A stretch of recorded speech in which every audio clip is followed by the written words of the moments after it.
talvez uma das perguntas que a gente pode fazer é: por que é que eu precisaria pensar em fazer algo que alguém já fez? Você pensou nisso? Por que eu precisaria fazer algo que alguém já fez? Reinventar a roda, né? Para que a gente vai fazer isso? E esse é um bom pensamento, né? É um bom pensamento porque a gente não precisa ficar batendo cabeça com coisas que alguém já fez por nós. Isso com certeza nós precisamos pensar nessa questão. Então, daqui a pouco eu quero esse controle aqui. Ele colocou um limite aqui para move ali para a gente ver se aqui. Só até aqui? Um pouquinho antes. Um pouco antes até. Move um pouco mais. Até aí. E para cá? Para aí você pode. Até aí? Até aí também. Então fica nesse quadradinho. Para cá você pode vir também. Já não pode usar mais não ficar preso. Vou usar a cadeiração da adiantar. Agora o cara quer me prender aqui, moço. Mas tá bom, vamos lá.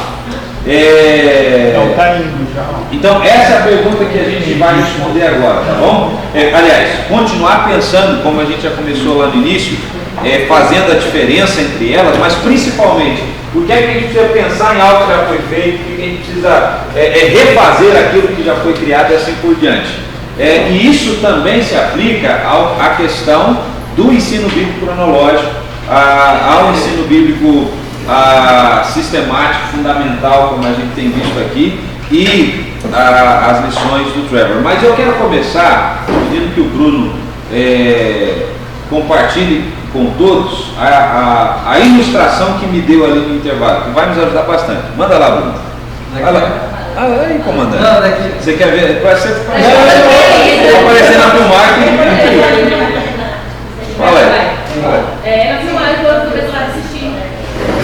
Falar sobre coeficiente de sustentação da área educativa. Estou aqui na câmera.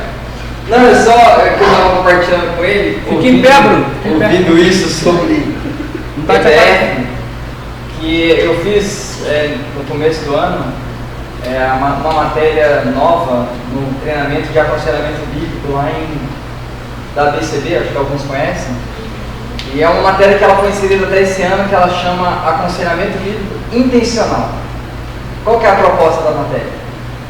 Eles estavam percebendo que durante os anos que eles vinham aplicando e ensinando as pessoas a dar aconselhamento bíblico, as pessoas pegavam aqueles materiais, estavam levando para suas igrejas e aplicando, e não estavam tendo tanto resultado quanto era propaganda do que era ensinado durante os treinamentos.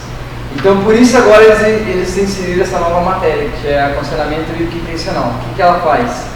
Ela mostra você, te dá os caminhos de como você monta o seu material. É tipo assim, você vai para um aconselhamento, aí eu te paro no meio do caminho e começo a fazer algumas perguntas.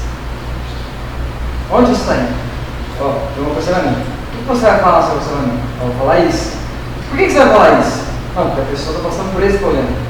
Mas qual texto que você vai usar? Não, eu vou usar esse texto. Mas por que esses textos? Qual é o contexto desse texto?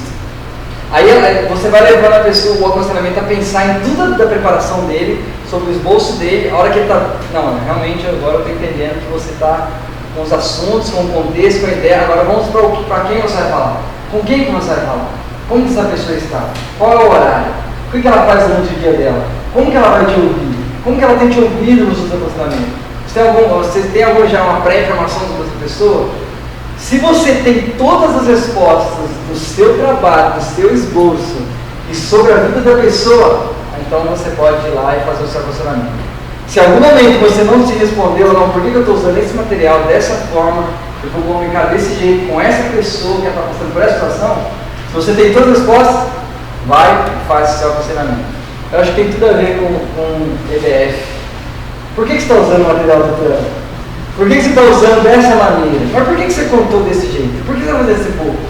Aí se a resposta não é porque ele fez lá e deu certo naquele momento, eu acho que realmente mostra que a gente não está preparado para fazer o ensino bíblico. Então aí eu entendi a matéria, que vale a pena a gente aprender como montar a coisa e ter as respostas biblicamente e também entendendo para quem que a gente vai falar, da forma que a gente vai falar, o contexto que a gente vai falar. Então tem muito a ver.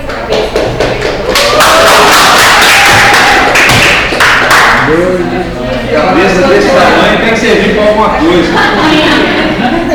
Não somente para voz. Olha só.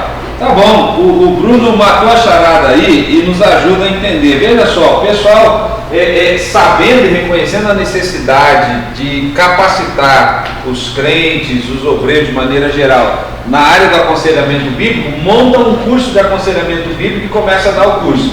Logo as pessoas que fazem o curso começam a fazer o quê? Só virar repetidor daquilo que ouviram. Opa, não entenderam nada, peraí, a gente vai ter que refazer o nosso curso aqui. Porque a gente tem que ensinar o conselheiro a aconselhar, né? Então você já viu, vocês conhecem aquele curso autoconfrontação? Tem um livro autoconfrontação, né? Aí você faz o curso de autoconfrontação, você é confrontado, aí você pega a apostila e começa a ler ela com outras pessoas. É mais ou menos essa mesma ideia, né? De apenas reproduzir. E não foi diferente com o Trevor. O que ele fez foi o seguinte: eu fiz algo que foi útil, que serviu, que Deus usou, pode ser que ajude você. Ó, eu fiz assim. E aí ele entrega o material dele. Aí eu pego aquele material que ele me entregou, que deveria me servir como uma referência. Ele começa a ser usado como um cânon, como uma doutrina, como aquilo que era para ser apenas um modelo, passa a ser um dogma, né? E o que foi acontecendo, não só no Brasil, mas em diversos lugares do mundo onde se usa o ensino bíblico cronológico, é que aquilo que o Trevor fez, o material dele, deixou de ser um modelo e passou a ser a regra, né? Deixou de ser princípio e começou a ser forma, né? E muitas pessoas, plantadores de igrejas, muitos ensinadores estavam apenas, e o que fazia era pegava aquele material e traduzia para a língua a qual eles iriam trabalhar. Pegava o material, aquele jogo de lições, e traduzia para aquele contexto. E isso foi, irmãos, tão forte no nosso meio, contexto de Missão Novas Tribos, que gerou vários contratempos e eu diria até problemas, né? Eu estava ouvindo a gente estava ouvindo, né, Daniel, o Eduardo também ouviu, do Mateus, plantando igrejas lá entre os Tapecuã, no México, que ele teve que fazer as lições dele escondido do consultor, porque ele estava discordando do Trevor em algumas coisas. Então ele fez, ensinou escondido, né? Estava fazendo escondido. E aí depois explicou para o consultor o que ele estava fazendo. Por quê? Porque o consultor era quase pecado você dizer que não ia usar o Trevor, né? E eu ainda digo, vou citar um exemplo brasileiro, porque o Papito fez isso também. Não é não? Fala aí, Papito. Confessa aí, Papito. A cara do Silvio. Abre seu coração pra gente ver. Eu tenho um colega. Meu colega. Não, mas olha só, eu não vou falar essa história porque é outro caso, mas tinha um colega lá do norte que ele saiu porque ele estava atuando entre o povo do Maicon, e o consultor foi lá ver as lições que ele estava traduzindo, só que surgiram vários questionamentos desse tradutor sobre as lições. E ele questionou o consultor, mas por que eu preciso traduzir essa lição quando não tem relevância entre o povo onde nós estamos atuando? Então eles bateram, foi uma briga ali, e o cara foi, eu não vou traduzir porque isso não tem relevância, mas você vai porque, e o consultor falando, você vai traduzir porque isso está no livro do Trevor, está no cronológico, e você precisa traduzir essa lição. Trevor capítulo 5, versículo 8. Criou conflito, e o cara ficou magoado, e inclusive chegou até nós, né, e reclamando, porque ainda não era a missão, e o Eduardo consultor, o treinamento, e mandou ler. Certo, então, esses contextos, eles aconteceram, e de certa forma ainda acontecem com muita frequência, né? Porque a gente pegou de uma forma meio que contrária à ideia, de assumir um dogma, aquilo que deveria ser apenas um modelo, uma referência, né? De pegar como forma aquilo que deveria ser apenas a essência. E sabe de uma coisa? Nunca foi, o próprio Trevor diz isso, nunca foi o interesse dele que as lições dele fossem traduzidas.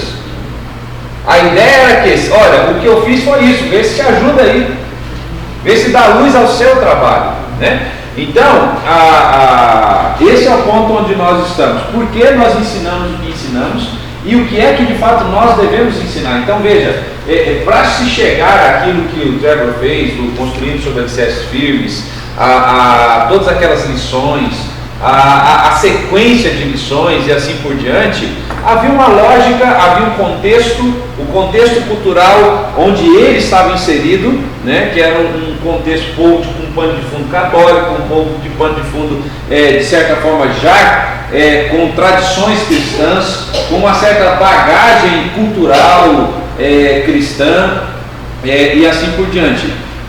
Mas isso, obviamente, vai depender muito do contexto onde você está inserido, né? O contexto onde Deus te levou para ensinar a palavra de Deus, olhando para aquela realidade ali, né? Citando um outro exemplo dessa mesma forma, havia um grupo de plantadores de igreja que estavam usando as lições do Trevor, né? Então, se vocês estão familiarizados com ela, ele começa ali na criação, aliás, ele começa com a Bíblia, né?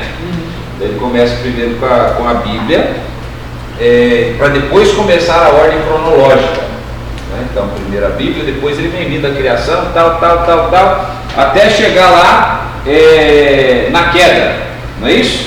Ali na serpente, não é isso? E ali, ou melhor, desculpa, o que o Trevor faz é o contrário. Na criação, ele mostra que Deus criou um tipo de anjo ali que acabou caindo e assim por diante, não é isso? Mas Deus criou, e Deus criou Satanás, Deus criou o diabo como um anjo de luz e assim por diante.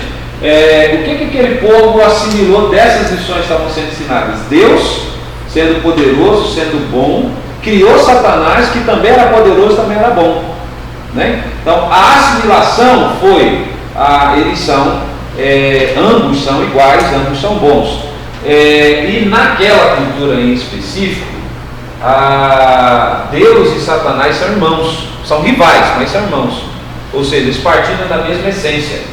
Então, quando as lições vieram dessa maneira, elas só ajudaram a fortalecer a ideia de que eles são, em essência, iguais, né? Porque Satanás foi criado daquela mesma maneira e assim por diante. Então, o que aquela equipe fez foi justamente reverter a coisa. Ela começa falando de Satanás, já mostrando Satanás como caído. Então, ela já mostra, eles já começaram apresentando Satanás como uma serpente. Já começou apresentando ele como diabo.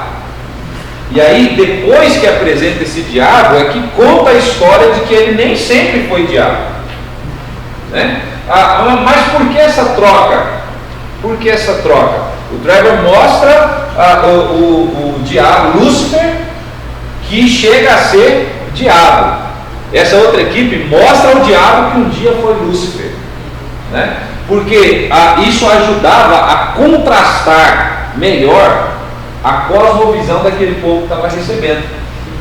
Então veja, não é apenas pegar a ideia e reproduzir aquilo que já existe, né? E não se trata, é importante que a gente entenda aqui, não se trata de reinventar a roda, né? Neste caso não se trata de reinventar a roda.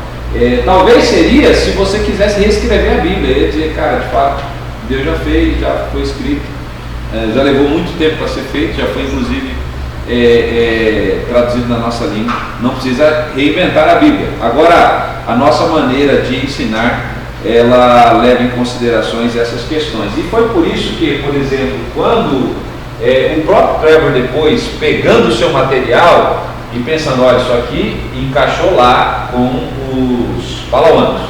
Mas e para outros contextos urbanos? Ele mesmo adaptou o material dele e fez o Alicerces Firmes da Criação a Cristo, né? Que é o livrão, né? Que é o livrão. Então ele mesmo pegou o material dele e já deu uma certa modificada para aplicar a um outro contexto. Então veja, a mudança de contexto gerou uma mudança de forma, levou para outro contexto.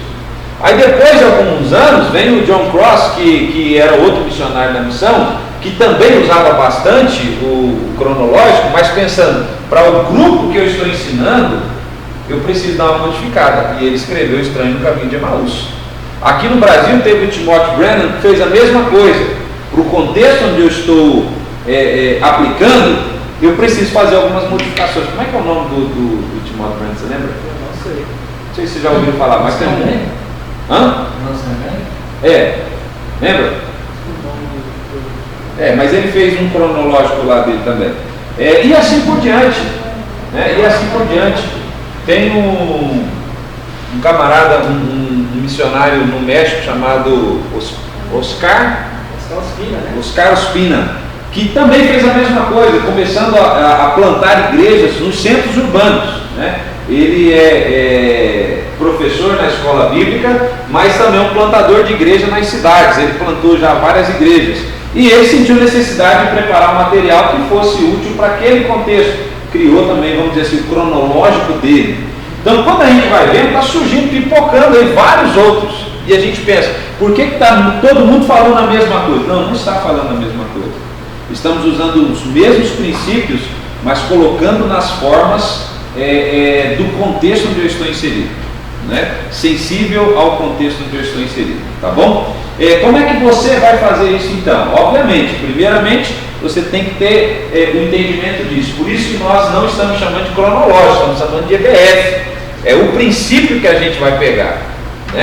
É o princípio que a gente vai pegar. Foi tão interessante, só voltando um passo atrás aqui, que em um dos seminários que a gente fez sobre EBF, a gente ouvia todos os princípios e tal, aquela coisa toda, EBF, isso, EBF, aquilo, legal, beleza. Agora vamos fazer a nossa lição, vamos embora. A gente abriu o Trevor para pegar a referência que vamos fazer, para fazer a minha, e abriu o Trevor lá. Não, vamos fazer a nossa aqui e tal. Até que num outro workshop de EBF, um dos facilitadores lá disse o seguinte: nós vamos produzir a lição, mas com todo cuidado, ele explicou, está proibido abrir Trevor, tá bom? Porque a gente precisa limpar a nossa mente disso daí, Você leia a Bíblia, entenda a cultura e escreva o que você está pensando. Aí beleza, a gente não podia usar o Trevor, fizemos as lições sem usar o Trevor. Mas aí na hora de formatar a lição, sem usar, estou falando sem usar o Trevor, sem usar o livro, formatou a lição. Na hora de pegar a lição que a gente fez e a lição do Trevor é a mesma coisa, mesmo formato, o númerozinho lá em cima, o título, a bibliazinha do lado com a referência. Você vê que o negócio a questão da forma de fato fica impregnada. E veja só, com isso, absolutamente, nós não estamos dizendo que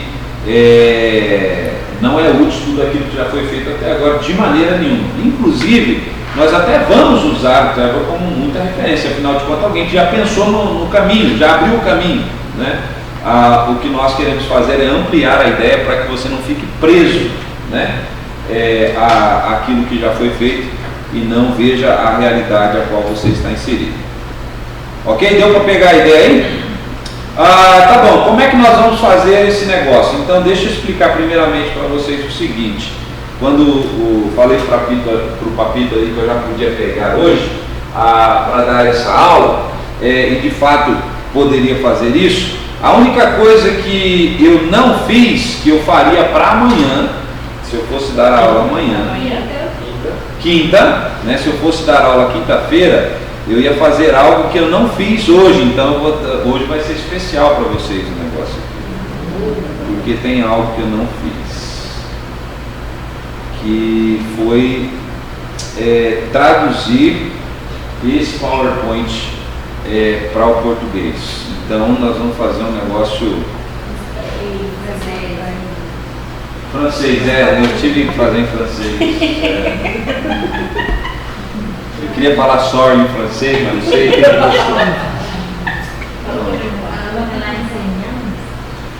Então, ali está. Tá bom? Então,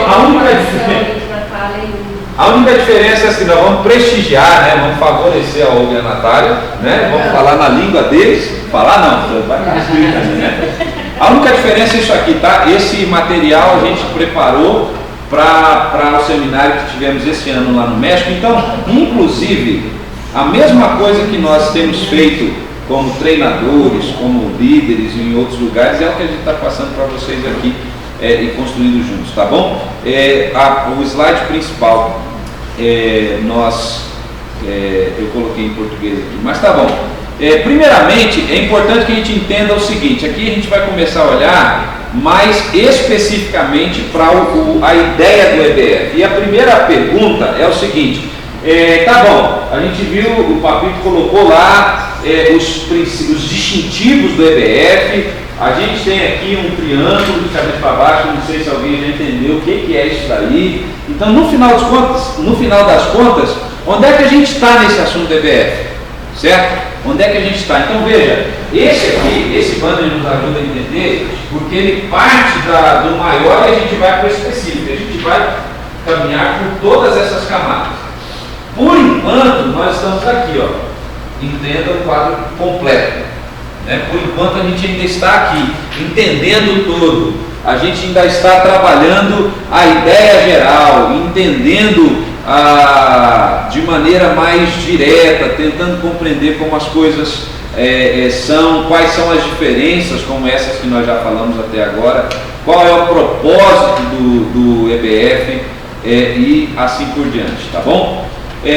Então vamos lá. Dentro ainda desse ponto que é entender o quadro completo, nós vamos inserir agora uma ferramenta para nos ajudar a pensar aquilo que a gente já falou até agora, que é essa ferramenta que aqui tem o símbolo de IRD, tá bom? Não é IURD, né?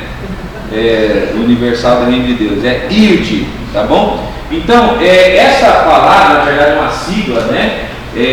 Ela traz a ideia que não só nos explica, mas vai nos ajudar e direcionar o nosso pensamento a como chegar nessas conclusões que estamos questionando até agora, né?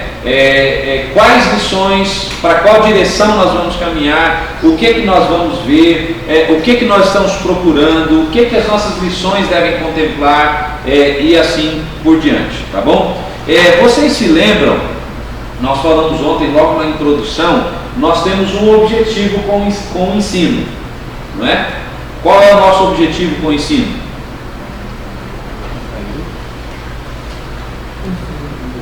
Ou a gente fala só por falar, a gente ensina só por ensinar? Plantação de igreja. Plantação de igreja, que tipo de igreja? Madura. Autóctone. Autóctone ou madura, ou que está amadurecendo, não é isso? Esse é o nosso objetivo, e para que isso aconteça, nós não ensinamos só para falar ou só para comunicar, porque o nosso foco não está no comunicador, o nosso foco está na pessoa que está nos ouvindo, não é isso? Nós estamos olhando para quem ouve o nosso ensino com o objetivo de que essa pessoa seja transformada e que esse povo seja transformado, que a sua cosmovisão seja transformada, não é? Muito bem. Então essa ferramenta IRD aqui, né, e nós vamos entender aqui cada palavrinha dessa: ideal, real, disparidade e estratégia. Ideal, isso significa o IRD, né? Ideal, real, a disparidade e a estratégia. É importante, irmãos, que vocês peguem bem isso daqui, tá? Pega a ideia do IRD, porque a gente vai usar bastante. E quando você estiver trabalhando com a ideia de produzir lições, isso aqui tem que estar na tua cabeça o tempo todo, né?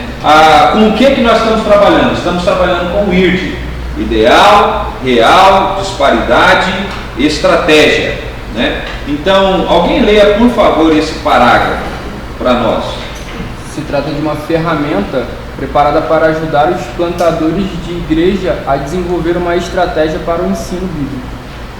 Tá certo. Então, a ideia aqui dessa ferramenta é ajudar os plantadores de igreja, os ensinadores, ajudar vocês, né, plantadores de igrejas, a identificar, primeiramente, identificar quais são os temas de cosmovisão, ou os temas que devem ser ensinados e que comuniquem de forma clara, inteligível, quem é Deus, e qual é a obra que Deus deseja fazer e que Ele está fazendo, tá certo?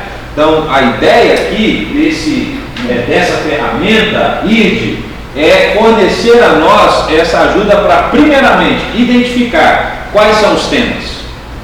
Quais são os temas que nós queremos, precisamos identificar para conseguir comunicar quem é Deus e o que Ele deseja fazer.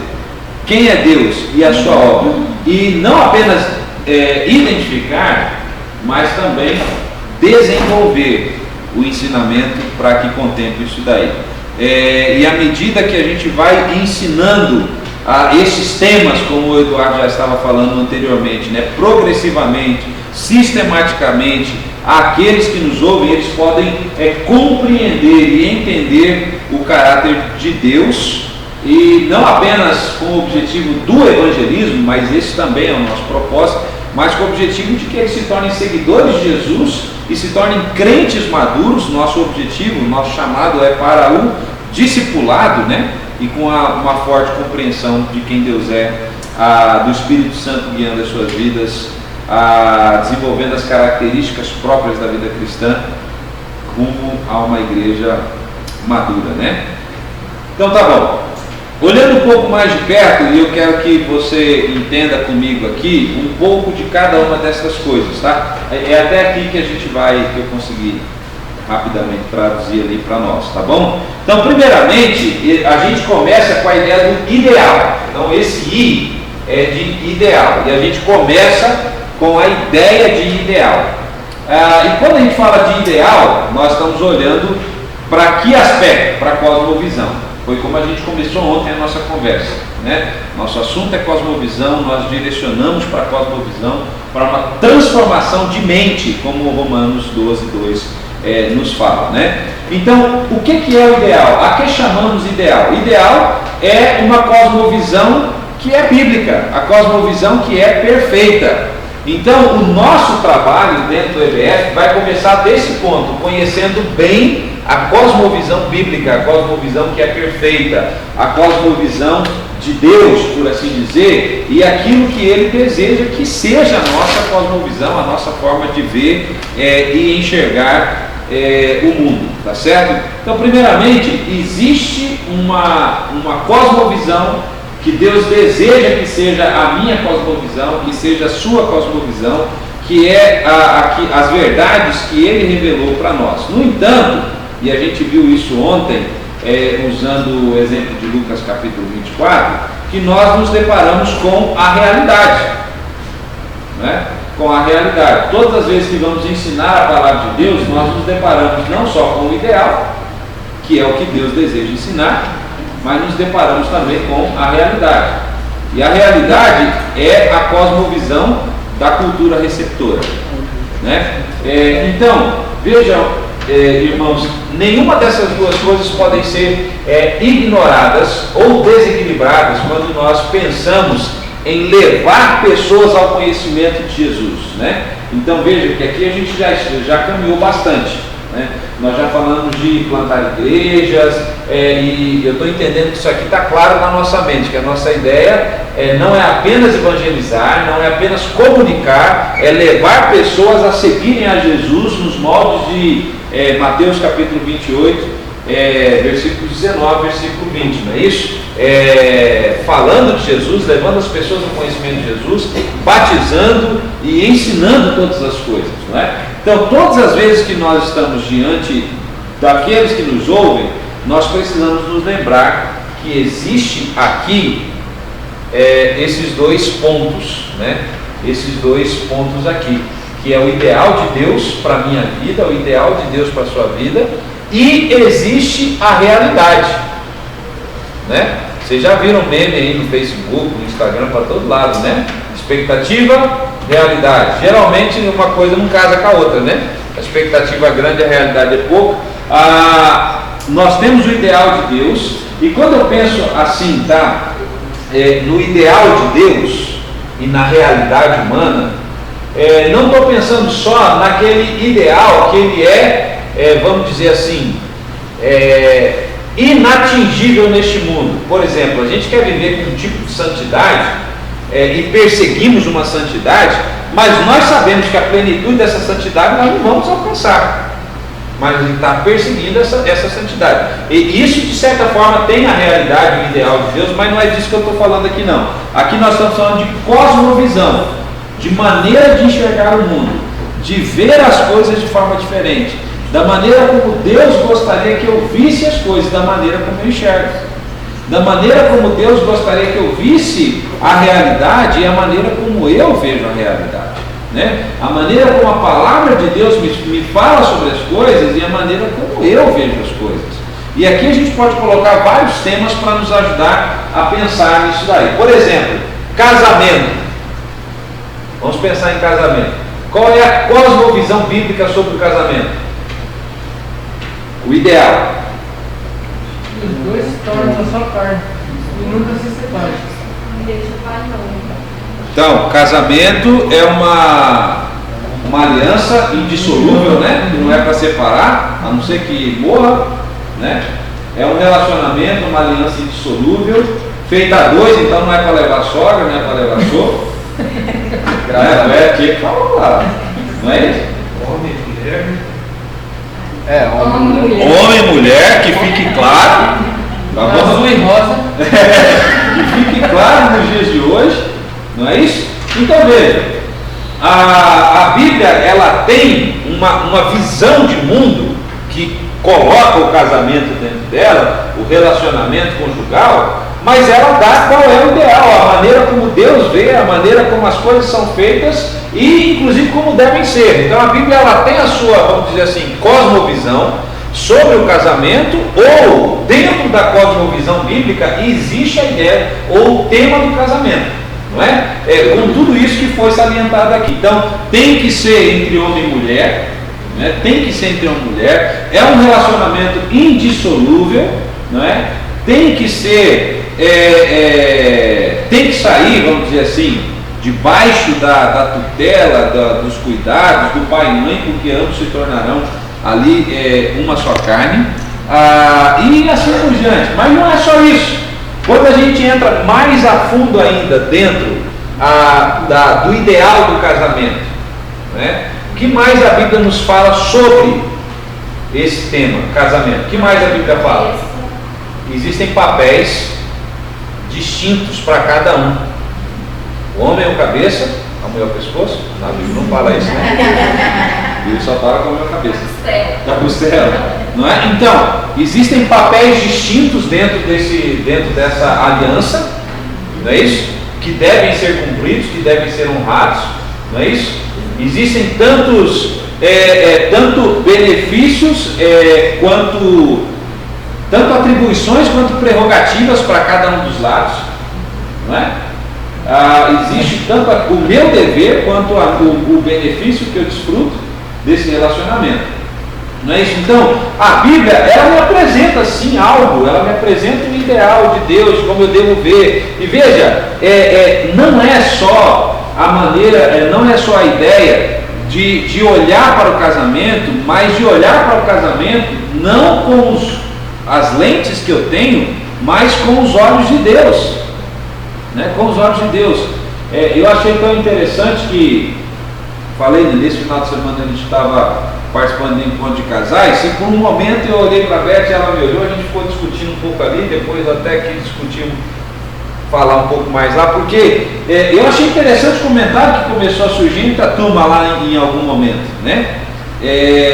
Que o pregador ele fez mais ou menos essa pergunta, né, sobre a questão de submissão. Toda vez que fala de submissão dá pau, né? Então é assunto que não tem como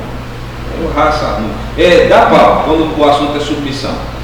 Aí a ideia é lá, não, mas o marido tem que amar também, mas a mulher tem que ser submissa. Mas aqui que graça tem a mulher, não é graça, como é que é? Que motivação a mulher tem para ser submissa se o marido não demonstra amor? Que desejo o marido tem de amar se a mulher não é submissa? E na hora eu pensei, cara, mas é isso que a Bíblia... É esse tipo de contrato de toma lá da cá? A cosmovisão bíblica é essa? Então veja, eu sou cristão, estou num casamento cristão, mas estou com uma lente que não é cristã. Estou com uma lente que não é o ideal de Deus. Porque o que a Bíblia diz em Efésios, capítulo 5, versículo 32, é que os maridos devem amar a esposa como Cristo amou a igreja. E ele não só amou, como ele também morreu. E Cristo morreu pela igreja quando a igreja começou a ser submissa a ele. Não foi? Claro que não. Cristo amou a igreja quando ela não estava nem aí para ele.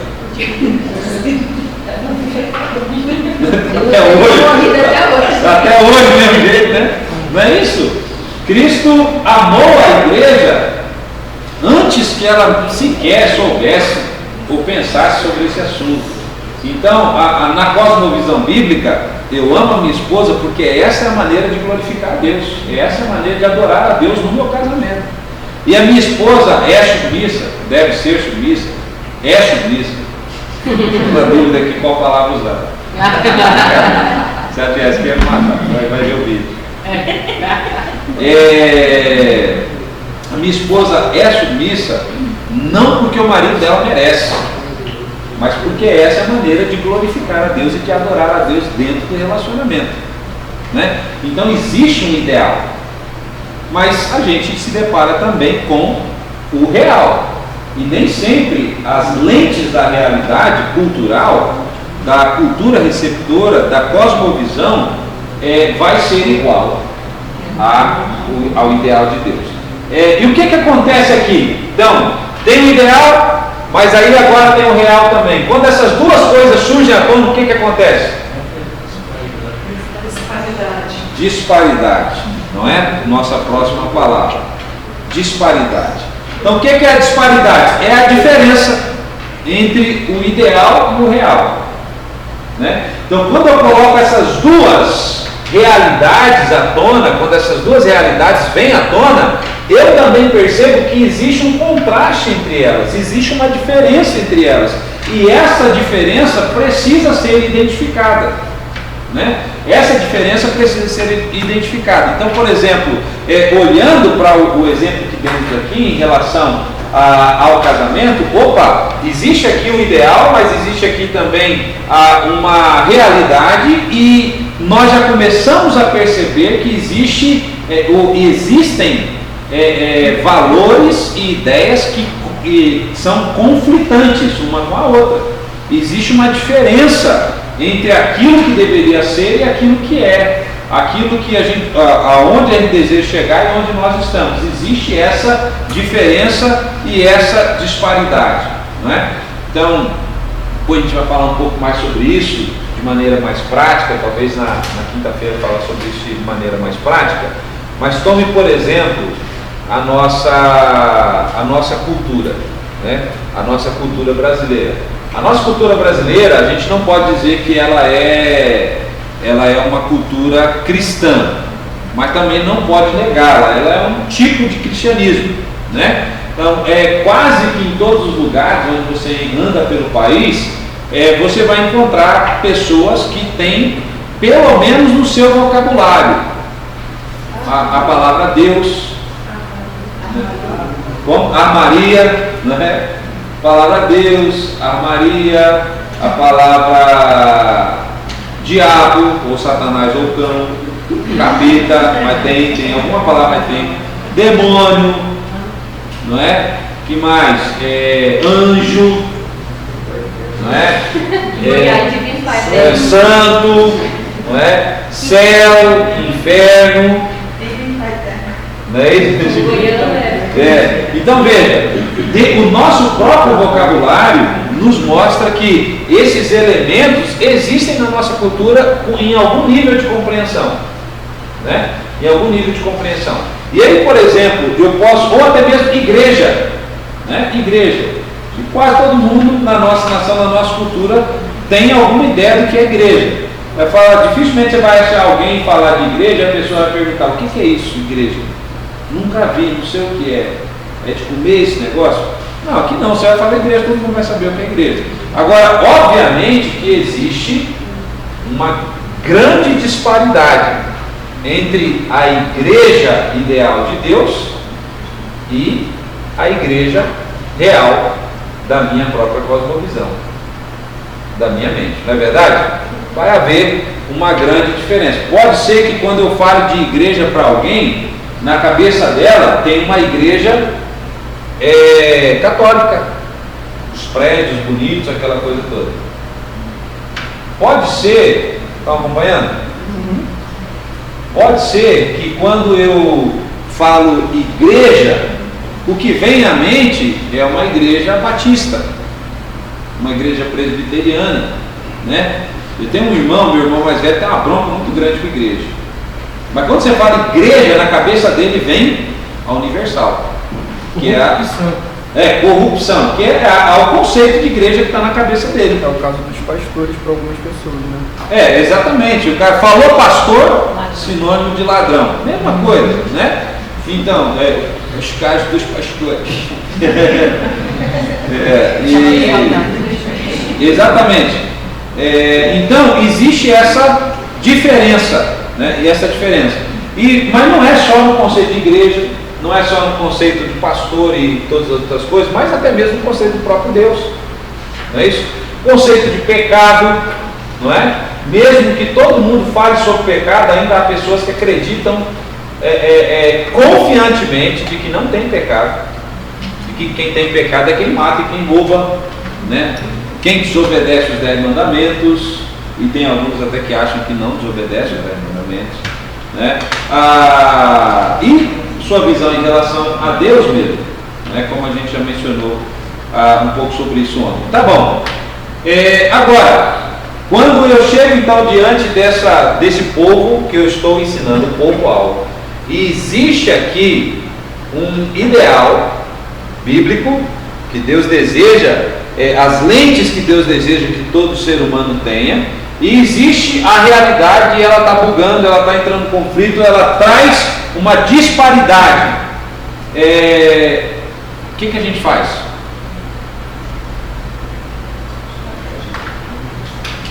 Certo? E é aí que a gente entra então com o último ponto do IRD aí, que é a estratégia. Ou seja, produção de lições bíblicas e ensino fundamental. Mas veja, de onde surgiu a ideia de ter lições? Surgiu lá do começo, que eu tenho um ideal, mas que eu tenho um real que acaba sendo diferente, por ser diferente entre em conflito, que algumas coisas vão, a própria disparidade me ajuda a entender que eu posso até ter alguns problemas na hora do ensino, em alguns pontos precisa ser enfatizado, em alguns pontos eu vou ter que explicar um pouco mais, em alguns pontos talvez eu vou ter que procurar mais ilustrações, em alguns pontos eu vou ter que ser mais claro e mais direto, porque eu já percebi que existe uma disparidade aqui. E aí então eu vou desenvolver uma estratégia. Então, esse jogo de lições que a gente costumou chamar e apelidou de cronológico, ele é a estratégia para responder esses 3 pontos anteriores: o ideal, o real e essa disparidade que existe. Então, as lições que vamos usar é a nossa resposta, né? A gente tem aqueles princípios, então vamos produzir lições naqueles princípios, né? Ali, para que isso seja, ou para que avance. Por exemplo, nós temos algumas coisas aqui que a gente pode tomar como exemplo, quando a gente está lidando com uma outra cultura, né? Ou até mesmo vindo a palavra de Deus para a minha própria cultura, ou para a cultura a qual vai receber. A verdade é que, quando eu comparo a cosmovisão bíblica com uma cosmovisão, eu vou encontrar alguns elementos que são similares, né? São parecidos, eu vou encontrar elementos similares, mas eu vou encontrar também elementos que são contrastivos, né? Elementos que são contrastivos, ou seja, são completamente diferentes um do outro, né? Vamos pensar aqui numa possibilidade como cosmovisão bíblica sendo monogâmica e uma outra cosmovisão sendo polígama, né? Então, um exemplo de contrastação, né, entre uma cultura e a outra. E eu vou encontrar também não só aquilo que é similar e aquilo que é contrastivo, mas eu vou encontrar também elementos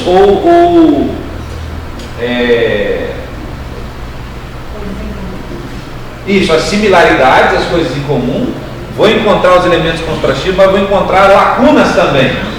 Vou encontrar ali, eu estou tentando achar a palavra, mas só vem francês na cabeça. Pode falar muito de verde.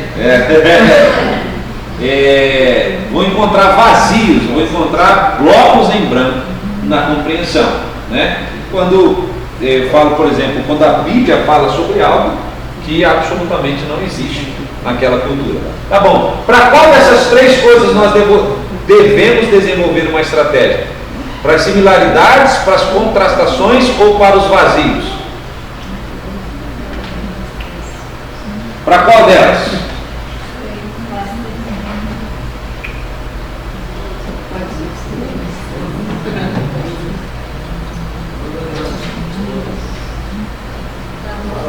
Todos.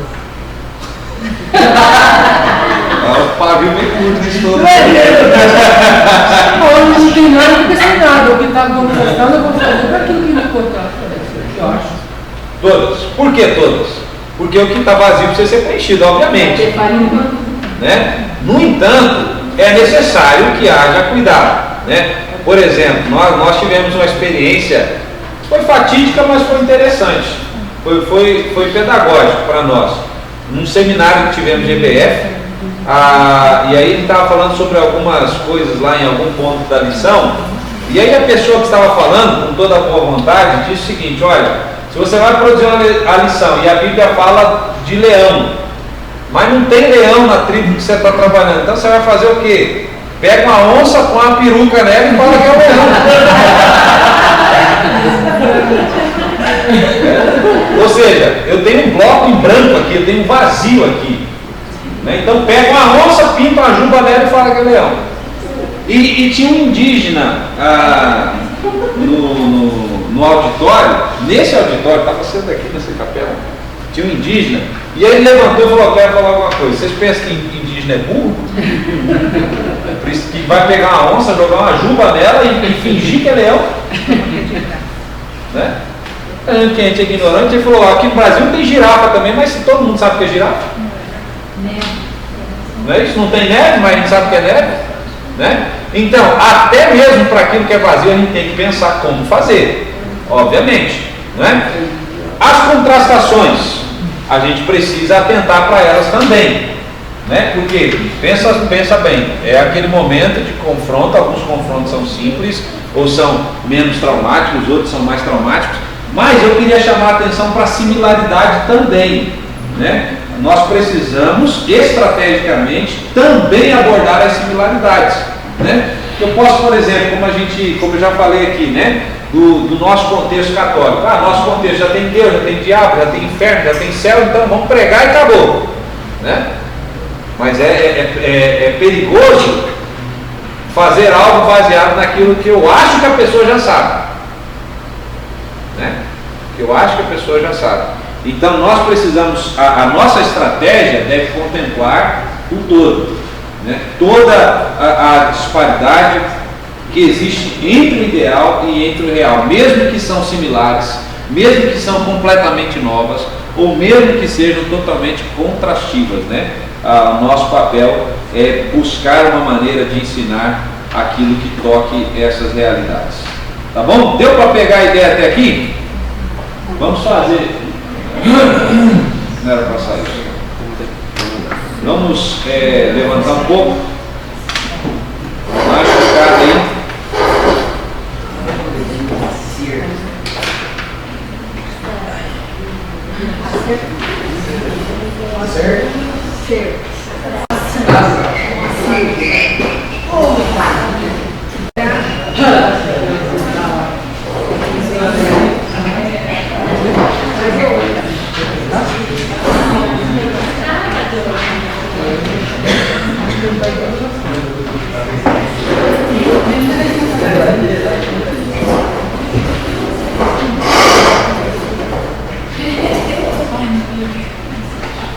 Ok, então são essas 4 palavrinhas aí que nós precisamos ter em mente e entender o que elas são, não é?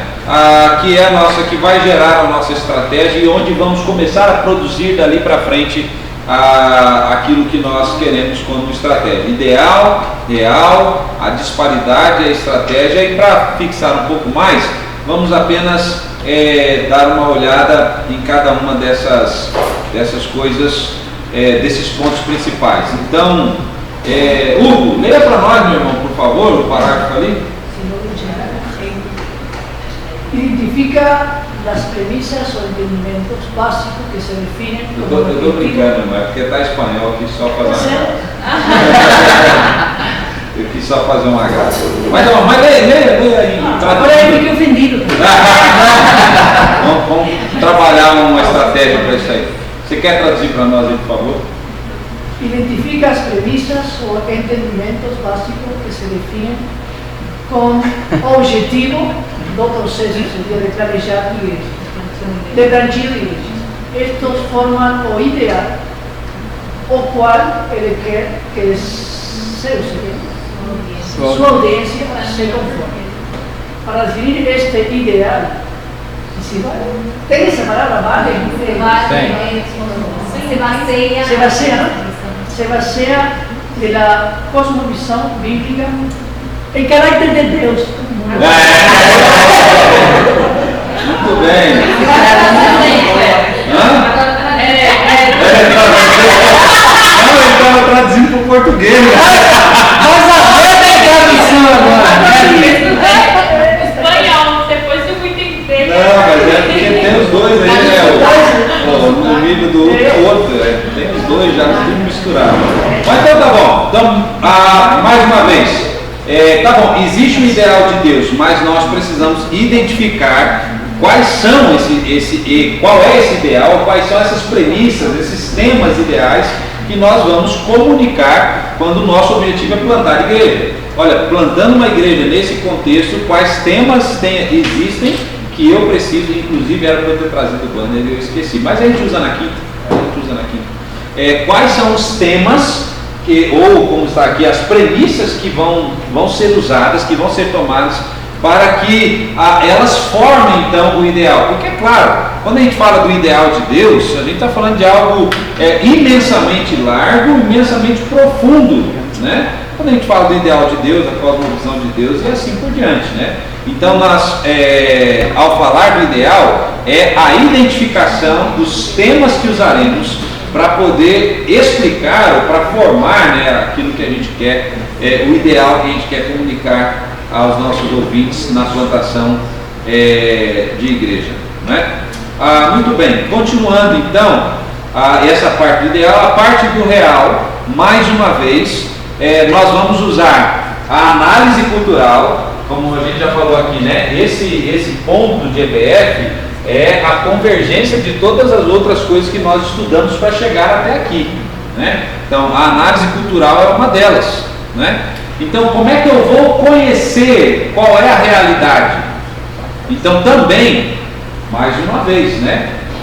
Uma cosmovisão, ela é um todo complexo que dificilmente nós teríamos condições de dissecar por inteiro ou em todas as áreas, né? Então, o que nós temos através de uma análise cultural que nos guia dentro de uma cultura é identificar os mesmos temas ou temas relevantes, atuais e verdadeiros no entendimento para a audiência, né? Então, mais uma vez falando, aquilo que é relevante aos ouvidos daqueles que estão escutando. Nós queremos saber onde está o grupo em relação ao entendimento da palavra de Deus. Por exemplo, se eu digo que Deus é santo, onde é que está esse grupo nessa compreensão que Deus é santo? Pode ser que esse grupo nem tenha Deus, então é aí onde eu estou, né? Pode ser que esse grupo nem tenha Deus, ou que tenha um Deus bem diferentão, ou pode ser que haja uma similaridade, que esse grupo até tenha o mesmo Deus, que tenha a mesma palavra, que até é o mesmo Deus do cristianismo e assim por diante, mas eu preciso saber quando eu estou falando ou trabalhando o tema Deus ou a santidade de Deus, onde é que esse grupo está em relação a esse entendimento contrastando, podemos dizer assim, ao tema bíblico, né? Ao tema bíblico.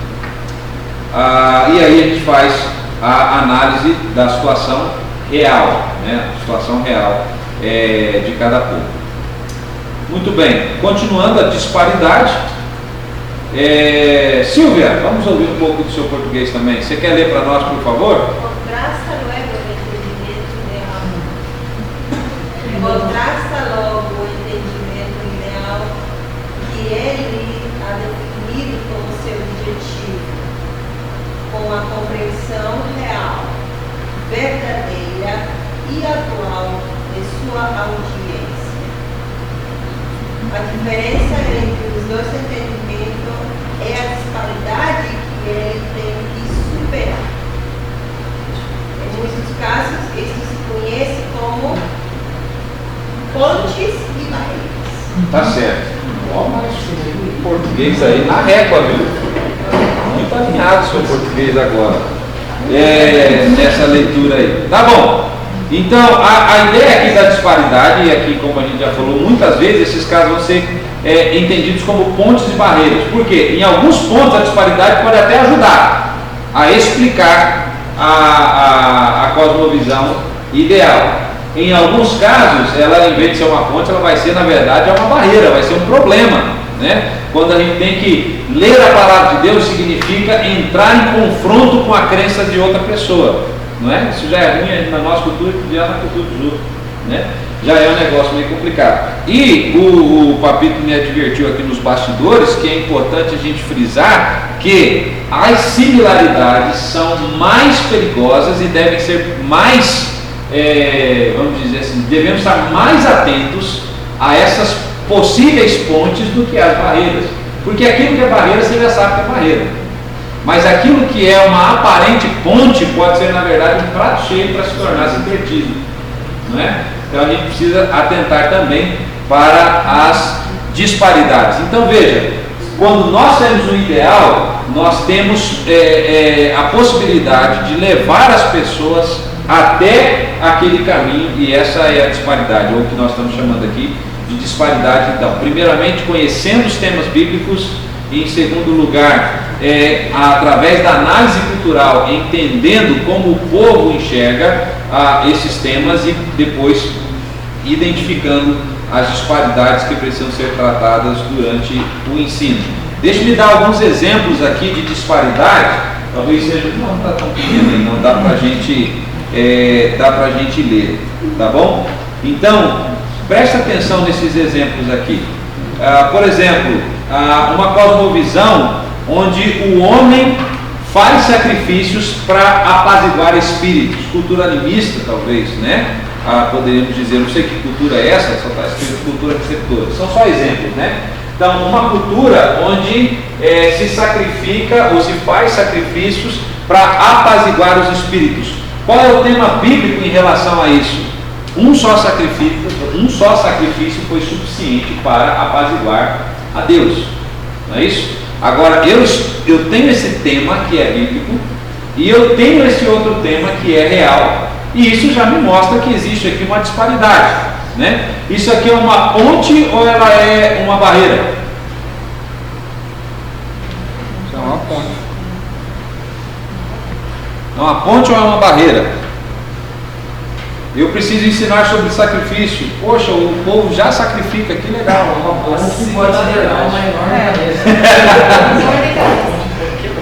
ponte que pode quebrar no meio, não é? Que eu preciso ter muito cuidado ao falar sobre sacrifício, porque já existe o elemento sacrifício, né?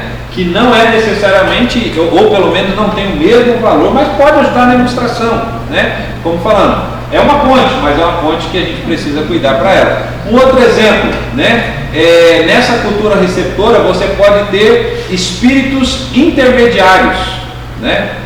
Eu não sei se não é intermediário aqui, é espíritos que faz a conexão entre nós.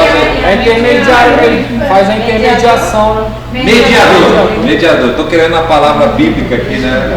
É uma crente nosso mesmo. Mediador, não é? Então, nós podemos ter uma cultura onde há espíritos mediadores. E a Bíblia, no entanto, nos mostra que só há um mediador. Você conhece alguma cultura que tem espíritos mediadores? Catolicismo. Porque que são os santos? Não é esse que faz a boa entre você e Deus? Hã? Islamismo é assim também? Maomé, não é? Então veja, pode ser que eu tenha, esse é um tema, né, de realidade, e se choca com o fato de que na cosmovisão bíblica só há Cristo como o único mediador e acabou, não há mais nada, né? Não é nem a mãe dele, nem o pai, nem os irmãos, nem Pedro, nem ninguém, né? É só Cristo. Muito bem. Um outro tema, a paz por igualdade, em contraste com a paz pela obra de Jesus, não é? O homem com controle, essa é a cultura secular propriamente dita, né? O homem tem o controle sobre as coisas e Deus tem o controle. Isso toca também um pouco a questão, isso toca um pouco a parte do animismo também, né? Porque o animismo, de certa forma, o homem ele não tem necessariamente o controle, mas ele exerce um poderio sobre a vida, né? Que é a manipulação. No entanto, Deus é que tem o controle e a gente tem várias lições para ensinar sobre isso, né? Outro tema, e talvez esse é um dos que eu mais eu identifico como um dos mais importantes na nossa própria cultura, que é um Deus alto e distante, né? Cosmovisão católica, cosmovisão cristianizada, nossa própria cosmovisão tem muito disso. Existe Deus é de fato criador, mas ele é alto, ele é distante, ele não se importa muito com as coisas, ele não se importa muito com o meu dia a dia, assim por diante. No entanto, a Bíblia nos fala de um Deus que está perto, nos fala de um Deus que cuida, de um Deus que está conosco, né, todos os dias, inclusive. A comunidade tem autoridade, e o tema bíblico é a palavra de Deus tem autoridade. Olha, isso aqui é muito pesado, né, muito pesado. Tem muitas culturas onde a autoridade está na comunidade, ou a comunidade se converte ou o indivíduo não tem coragem de se converter, né? Porque a autoridade da comunidade fala muito alto, né? Ou o indivíduo, antes de tomar uma decisão, ele vai pensar 2, 3 vezes em como ele vai ser tratado a partir disso na comunidade, né? Nós temos algo semelhante a isso acontecendo, por exemplo, com os Cambiuá no Nordeste, né? Foram batizados 8 indígenas crentes lá que professaram fé em Jesus, foram batizados 8 indígenas do Cambiuá. E depois que eles foram batizados, a comunidade cortou a água deles, cortou a energia deles e começou a fazer diversas sanções para eles, né? Como acesso ao posto de saúde, acesso ao poço d'água, eles têm que andar muito mais para conseguir achar uma água, cortar a energia da casa deles e uma série de outras coisas que a própria comunidade está colocando. Você quer ser crente? Quer ser crente? Então tá bom, mas é assim que você vai ser tratado daqui para frente, né? Autoridades comunitárias. O homem é o ator principal, é o homem que está no centro. O tema bíblico é que Deus é o ator principal, né? E o Eduardo deu um bom exemplo disso, falando acerca de como muitas vezes nós abordamos a palavra de Deus, né? Olha como Moisés tirou o povo do Egito, enquanto que nós deveríamos ver como Deus usou a vida de Moisés para aquilo, como Deus usou Davi para que Golias fosse vencido, e assim por diante, né? Deus sendo o ator principal da história. O homem é mais ou menos bom, né? Mais ou menos, né? Ele não é de todo bom, mas ele também não é de todo ruim. Enquanto a Bíblia vai dizer que o homem é pecador e que inclusive não é justo e nem é bom, né? É miserável e é pecador. A culpa dos outros, né? Não sei se é da sua cultura isso aqui, esse tema. A culpa é dos outros, enquanto que a Bíblia coloca a culpa do pecado como sendo pessoal, né? A responsabilidade é sempre minha, né? Isso entra de confronto, com certeza, na nossa própria cultura, na cultura secular, a cultura da época, né? Onde a gente se vê muito como vítima das coisas e das pessoas, né?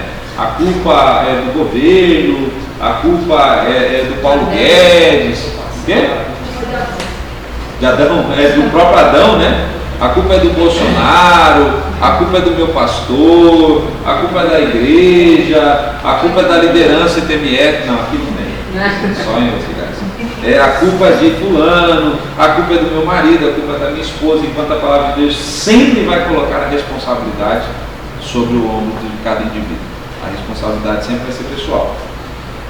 O homem tem direitos, outro tema muito forte também na nossa cultura, né? O homem tem direitos, e a Bíblia vai dizer que nós somos feitos para glorificar a Deus.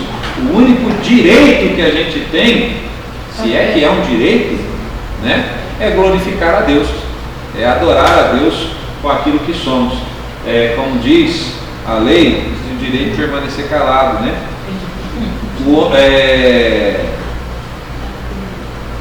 A infidelidade é possível, é inevitável. Melhor dizendo, não é impossível, é inevitável. A infidelidade é inevitável, é coisa da natureza humana, é coisa do próprio homem, enquanto a Bíblia vai dizer que o matrimônio é uma figura de Cristo, da sua igreja.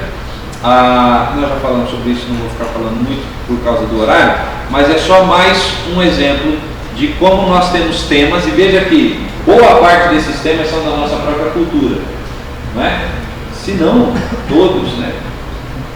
Eu não sei se na nossa cultura alguém sacrifica alguma coisa para apaziguar os espíritos, mas eu acho que sim. A macumba. Galinha. E o dízimo? E quando o camarada dá dízimo para... Foi interessante que eu vi um camarada que teve um acidente de carro, e ele falou assim: irmão, e eu não entendo como é que Deus permite, estou tudo em dias, ó. Né? Tá tudo certo, não sei como é que Deus permite ainda, né? Eu sou dizimista fiel, ajudo Malafaia e tudo mais. Então, esses são exemplos dos temas, tanto reais quanto temas ideais, e das disparidades que nós precisamos nos deparar com ela. Muito bem, indo para a estratégia. Natália, você quer ler para a gente, por favor? Depois de identificar o que tem que superar, o PI define o plano com a estratégia para vencer tal disparidade. Plantador de igreja, PI, né?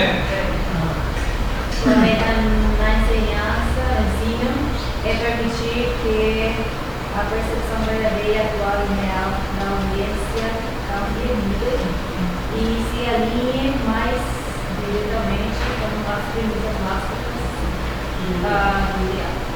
Tá certo. Eu dei para vocês uma dura tarefa, né, de ter que ficar mexendo com essas duas línguas aí, mas obrigado. Então a estratégia é justamente essa: pegar essa disparidade que nós já vimos e encontrar maneiras de superá-las, maneiras de ultrapassá-las, né, através do ensino que nós vamos fazer, a produção daquelas lições. Continuando aqui, essa estratégia que nós vamos fazer, ela vai se centralizar nos temas de cosmovisão que nós já estamos falando, e aqui nós temos essa definição: temas de nível superior, que vão ser ensinados, enfatizados aqui no programa de EPF. Mais uma vez, eu mencionei isso rapidamente ali atrás, é impossível que a gente dê um ensino que contemple todos os aspectos culturais de uma cultura, ou de uma cosmovisão, né? Aliás, não tem nem por que a gente fazer isso, né? Existe a cultura bíblica que é inserida, existe a nossa própria cultura, mas a estratégia, ela não se centraliza nisso. Se a casa é de palha, se é de barro, se come milho, se come mandioca, não necessariamente nisso, mas naqueles temas que fundamentam a cosmovisão, né? Aqueles temas que são centrais. A meta na história, de contar as histórias daquilo que Deus está fazendo no mundo, é uma maneira, eu vou bagunçar mais do que vocês aqui, a meta é contar a história do que Deus está fazendo no mundo de uma maneira tal que o seu caráter, a sua natureza e a sua interação com a humanidade sejam resultados e a sua história se converta na história à luz da qual eles vão começar a viver pela graça de Deus, né? Muito bem. Silvia, você leu também, traduz isso para nós, por favor. Você pode? Ordem e material, a ordem e o material em nossa estratégia é o fluxo cronológico das histórias encontradas na palavra de Deus. Tá, só usando a palavra fluxo cronológico aqui, é o esboço de lições, né? Aquele conjunto de lições que a gente tem. Continuando, por favor. Uma boa base de EBF que nos dão o esboço. Uma boa base de EBF que nos dá o esboço das histórias e dos temas bíblicos e a série fundamental alicerces firmes. Tá certo, então veja que o nosso objetivo não é jogar fora nada que foi feito atrás, muito pelo contrário, uma boa base para pensarmos em estratégia é olharmos para lá, tá certo? É uma boa maneira de usarmos. Continuando, Silvia, por favor. No ensino bíblico fundamental, se desenvolve os temas bíblicos enfatizando seus princípios de tal forma que substituam os temas da cultura receptora. Certo, então o nosso objetivo, o nosso desejo é que essa substituição de fato aconteça. Como é que ela vai acontecer? Eu não sei, né? Nós gastamos um bom e precioso tempo esse ano, né, Eduardo, com um grupo lá de pessoas discutindo o que é esse reemplaçar aqui, o que é essa substituição, né? Que não é uma substituição que a gente faz, né? Não é uma substituição que a gente faz, a gente conta a história, voltando ao slide anterior aqui, né? A gente conta a história com o objetivo de que esta história contada, essa história nova, a palavra de Deus, passe a ser a história desse povo agora, né? Mas essa substituição, ela acontece por meio da graça de Deus, por meio da atuação do Espírito Santo de Deus, através da palavra de Deus, tá bom? Eu sei que esses textos de espanhol, espero que não tenha confundido, mas nós contamos com os nossos tradutores aí, mas eu gostaria que você ficasse com esse esquema na sua mente, para que a gente comece a trabalhar a partir de quinta-feira, tá certo? Entendendo qual ferramenta nós vamos usar. É o IRT, ideal, real, disparidade, estratégia. E esse negócio, ele pode se tornar tão simples e tão prático, que a gente começa a aplicar de maneira mais fluida em todas as coisas. Deixa eu usar um exemplo disso. Lá em PNL, sem falar de EBF, sem estudar EBF nem nada assim, o Walter estava dando a matéria de seitas e heresias e falando sobre as seitas. E aí ele passou um trabalho, né, sobre o adventismo, o que era a seita adventista. Aí ele falou o seguinte: olha, nós temos o que a Bíblia diz e temos o que o adventismo diz. Pegue as diferenças disso aí e gere uma estratégia de como nós vamos corrigir isso. Pronto, é o EBF. É isso aqui que a gente quer aprender a fazer, né? Peguei um testemunho de Jeová, as crenças dele é diferente das crenças bíblica, ideal. Eu encontro disparidades. Como é que eu gero ensinos que me ajude a mostrar isso? Pronto, essa é a ideia do EBF. Essa era a ideia do Trevor. Essa é a ideia que nós temos como método de plantio de igreja. Fala, Brunão. Eu acho que até nesse mês você tem que pensar numa forma que você não bloqueia, que você vai contrastar o cara da vida inteira. Exatamente. Então, tá no meio, pensar um modo que você fala de um jeito lá, o cara. Você bloqueia o cara. Sensível à cultura, né? Sensível à cultura, sem sombra de dúvida. E outra coisa que nós não desfrutamos talvez muito nesse nosso contexto, quando a gente está lidando principalmente com esses caras de seitas e assim por diante, mas pensando no nosso contexto de plantio de igreja em outras culturas. Eu escutei um colega falando algo que ele ouviu de um indígena quando ele falou algo sobre a palavra de Deus. Ele falou algo que ia completamente em choque com a cultura dele, e ele disse: olha, isso para mim, o que você está falando, o indígena dizendo para ele, o que você está falando é um absurdo, parece um absurdo, eu só acredito porque é você que está falando. Então, o tipo de relacionamento, o tipo de vida é o que a gente chama de pré-evangelismo no plantio de igrejas, né? O tipo de vida que eu tenho, a minha conduta, a minha maneira de viver, o meu relacionamento com as pessoas me dão, como dizem no pré-evangelismo, eu ganho o direito de poder falar sobre, e falar de ser ouvido, né? Falar de ser ouvido. Então, sem dúvida, uma das coisas que minimizam o ensino porque vai chocar mesmo, uma hora ou outra vai chocar.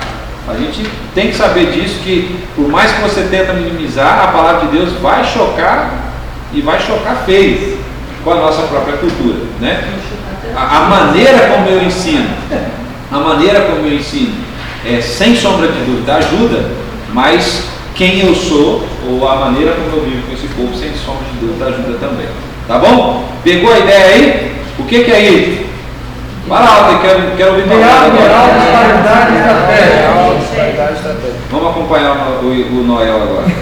Ideal, real, disparidade, estratégia. Tá, então pronto. Se você tem isso na sua cabeça, a gente está pronto para começar na quinta-feira bombando. Até mais. Alright.